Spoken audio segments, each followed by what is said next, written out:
Good morning, students. Today I am going to start chapter first of civics. What is democracy? Why democracy? But before starting this chapter, I want to tell you one thing. Some students have maybe purchased old NCERT book. In old NCERT book, chapter first is democracy in the contemporary world. But now this chapter is not a part of your syllabus. Chapter first is what is democracy, why democracy. So in your civics there are only 5 chapters. First, what is democracy, why democracy. Second, constitutional design. Third, electoral politics. Fourth, working of institutions. Fifth, democratic rights. Today I am going to start chapter first. What is democracy? Why democracy? So let's start our chapter. What is democracy? Why democracy? In this chapter, students, you will get knowledge about democracy. What is democracy? You have already read about different forms of government on the basis of your understanding of democracy so far. Mentioning a few examples, write down some common features of democratic government, non-democratic government. There are some common features between democratic government and non-democratic government. Mainly, it is said that democratic government is the government which is elected by the people, and in non-democratic government, mainly it is monarchy or it may be dictatorship. Okay, why define democracy? Why we need to define democracy? Before we proceed further, let us first take note of an objection. Why Mary? By Mary, she doesn't like this way of defining democracy and wants to ask some basic questions. Her teacher, Marinda, respond to her questions as other classmates join the discussion. बेटा इसमें यहाँ पर आपको classroom में कुछ discussions जो है वो दिखाया जा रहा है जो कि टीचर और स्टूडेंट के बीच में है. एक लड़की है मैरी, वो ये ऑब्जेक्शन उठाती है कि डेमोक्रेसी की डेफिनेशन की क्या रिक्वायरमेंट है. Mary, ma'am I don't like this idea. First we spend time discussing democracy and then we want to find out the meaning of democracy. Mary कहती है कि मैम मुझे ये आइडिया ठीक नहीं लग रहा कि पहले हम डेमोक्रेसी के बारे में डिस्कस कर रहे हैं और फिर हम उसकी डेफिनेशन के बारे में पहुंचते हैं. Shouldn't the meaning have come first and then the example?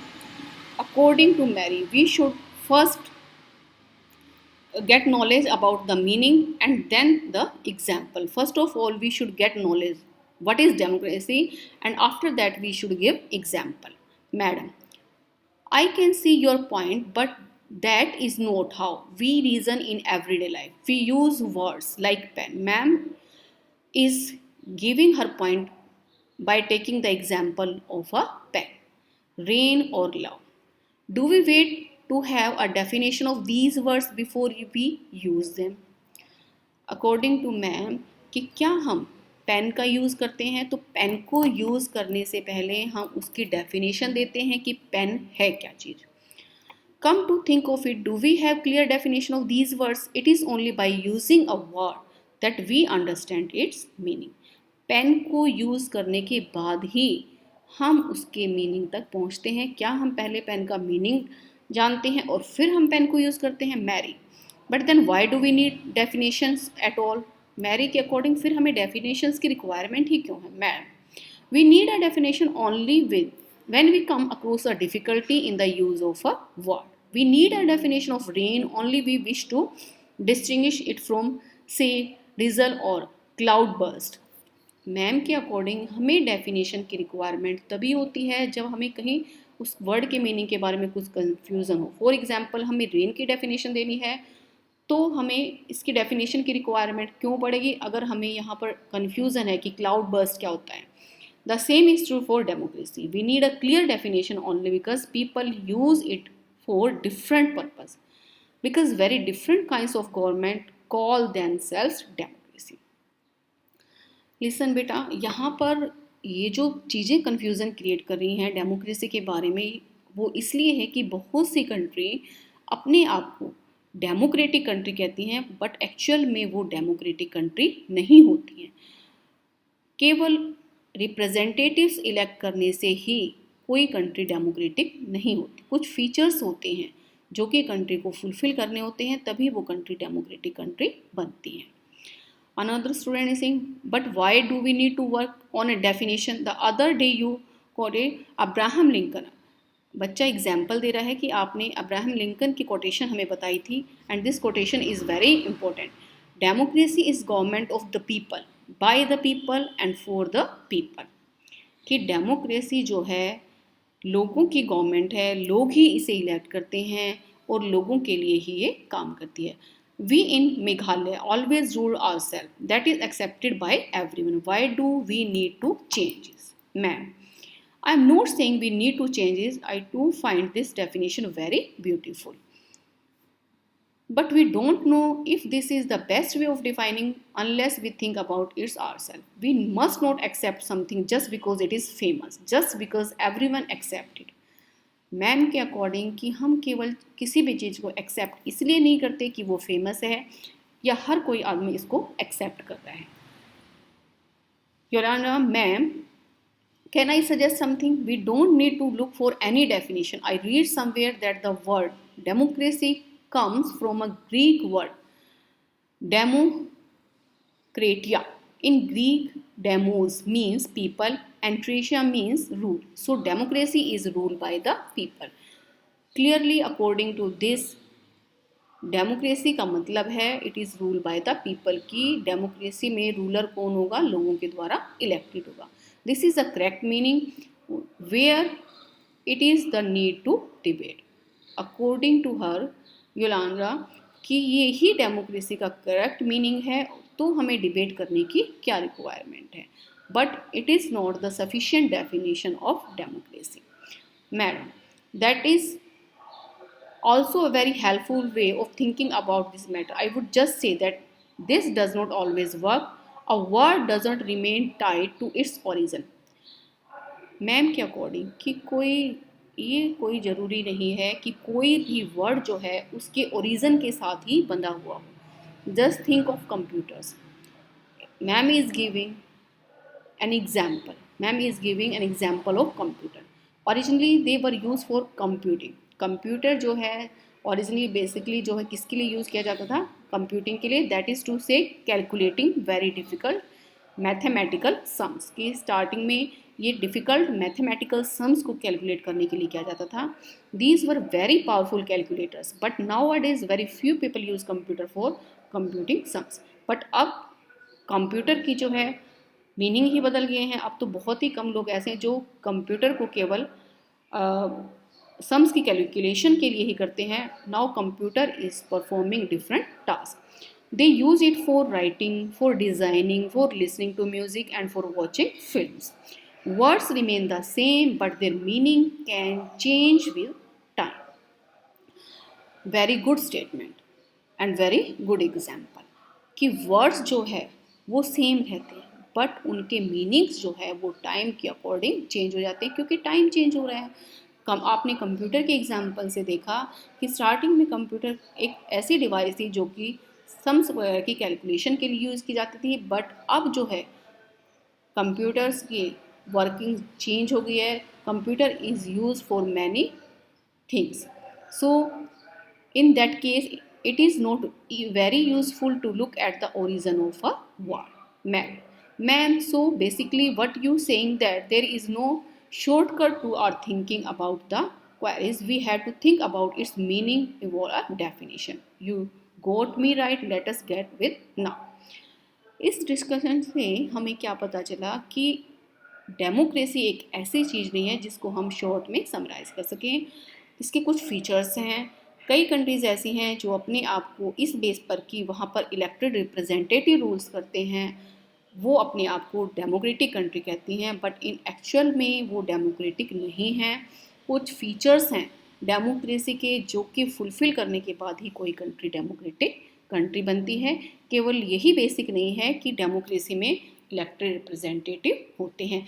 ये डेफिनेशन तो सिर्फ अपने आप को मोनार्की से या डिक्टेटरशिप से सेपरेट करती है।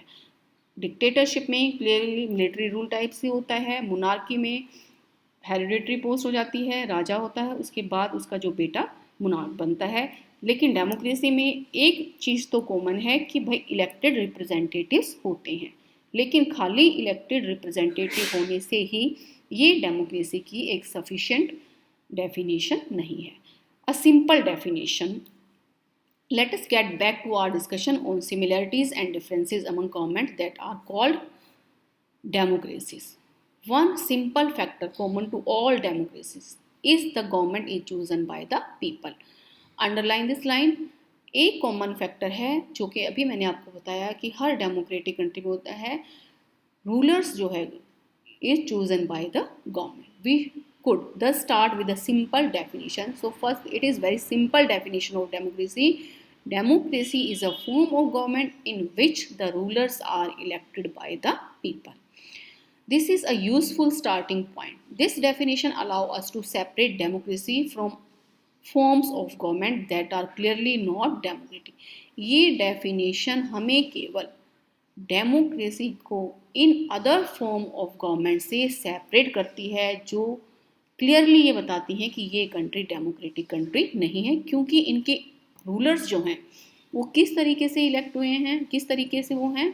The army rules of Myanmar, Myanmar में किसका रूल है, आर्मी का, were not elected by the people, और वो लोगों से इलेक्टेड नहीं है। Those who happened to be in control of the army became the ruler of the country. People had no say in this decision.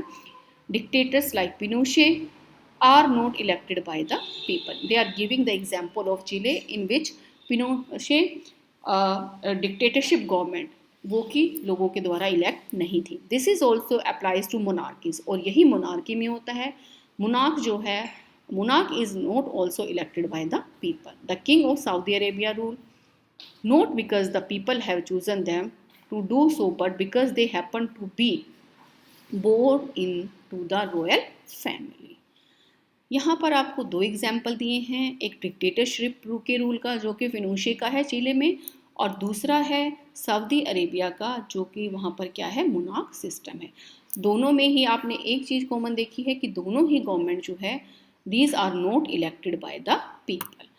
Monarch hereditary post थी, यहाँ पर क्या था, मिलिट्री रूल था। This simple definition is not adequate. It reminds us that democracy is people's rule, but this definition is not appropriate because it only tells us about that democracy is a form of government in which the rulers are elected by the people, but it reminds us that democracy is people's rule. But if we use this definition in unthinking manner, we would end up calling almost every government that holds an election a democracy. अगर हम इसी definition को base बनाते हैं तो हम हर उस country को डेमोक्रेटिक कंट्री कहेंगे जो कि रूलर जो है जहाँ पर वो लोगों के द्वारा इलेक्टेड है। That would be a very misleading, और अगर हम ये डेफिनेशन आपको देंगे तो ये बहुत ही मिसलीडिंग डेफिनेशन होगी। As we shall find out in chapter 3, every government in contemporary wars want to be called a democracy even if it is not so. Contemporary world means इस टाइम पीरियड में mostly जो government है अपनी आप को क्या कहलाना चाहती हैं, democratic government, but in actual they are not democratic government. That is why we need to carefully distinguish between a government that is democracy and one that is pretend to be one. इसलिए हमें एक बहुत ही differentiate करना होगा इन दोनों के बीच में कि डेमोक्रेटिक कंट्री क्या है और ऐसी कंट्री जो कि अपने आप को डेमोक्रेटिक कंट्री होना शो कर रही है. एक्चुअल में वो डेमोक्रेटिक है नहीं, बट वो अपने आप को ऐसे प्रिटेंड कर रही है, शो कर रही है कि वो एक डेमोक्रेटिक कंट्री नहीं है. वो केवल इस बिहाफ पर कि वहाँ पर रूलर जो है इलेक्टेड रिप्रेजेंटेटिव है बस, और जो फीचर्स हैं वो डेमोक्रेटिक के वो फुलफिल नहीं कर रही. We can do so by understanding each word in this definition carefully and spelling out the features of democratic government. So, democratic government के features के बाद ही हमें पता चलेगा कि actual में democratic government कौन सी होती है. These are some features. We have started with a simple definition, that is, democracy is a form of government in which the rulers are elected by the people. This raised many questions. इस definition के बाद कई questions arise होते हैं. First, who are the rulers in this definitions. कौन है rulers इस definition के according. Which officials must be elected for any government to be called a democracy.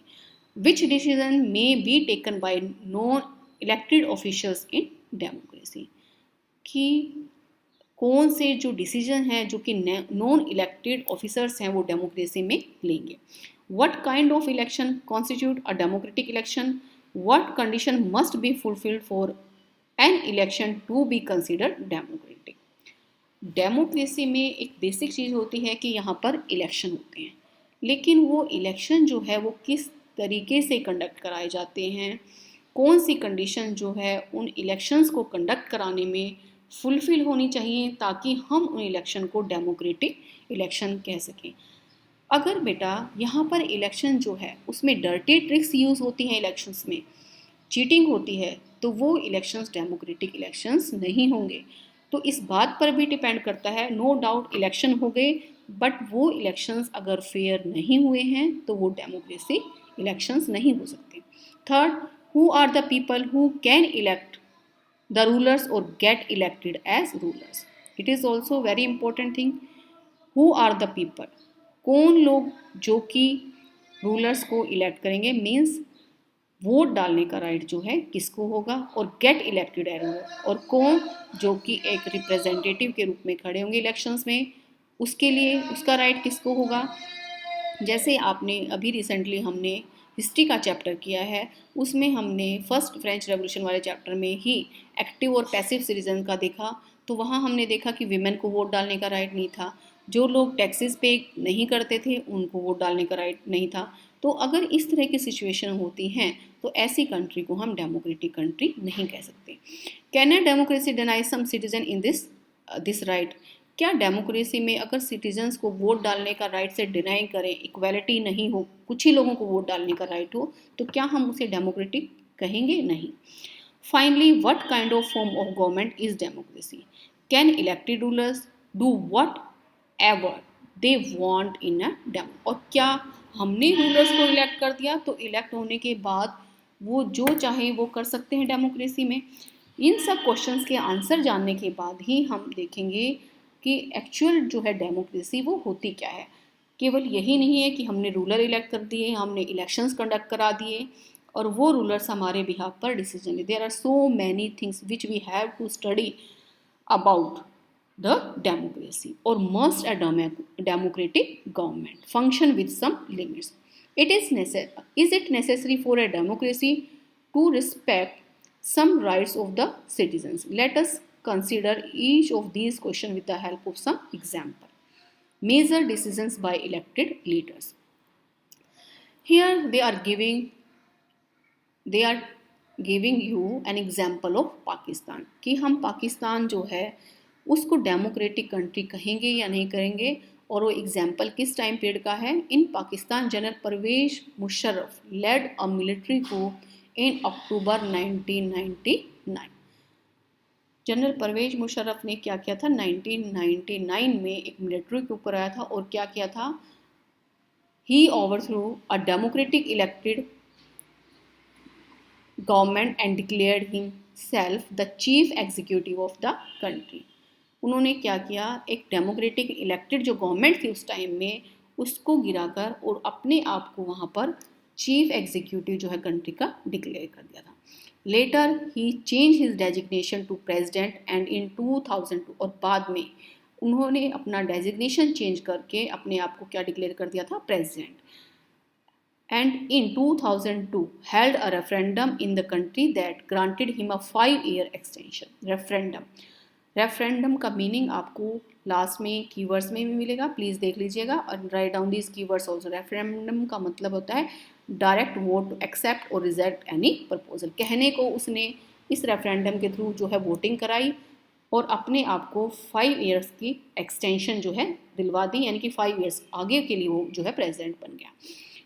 Pakistani media, human right organisation and democratic activist said that the referendum was based on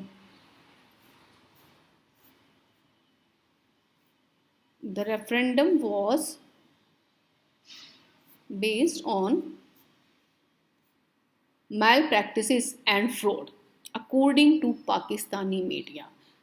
Parvez Musharraf ने जो referendum करवाया था, voting का जो system करवाया था, उसमें माल practices और फ्रॉड किया गया था, चीटिंग की गई थी।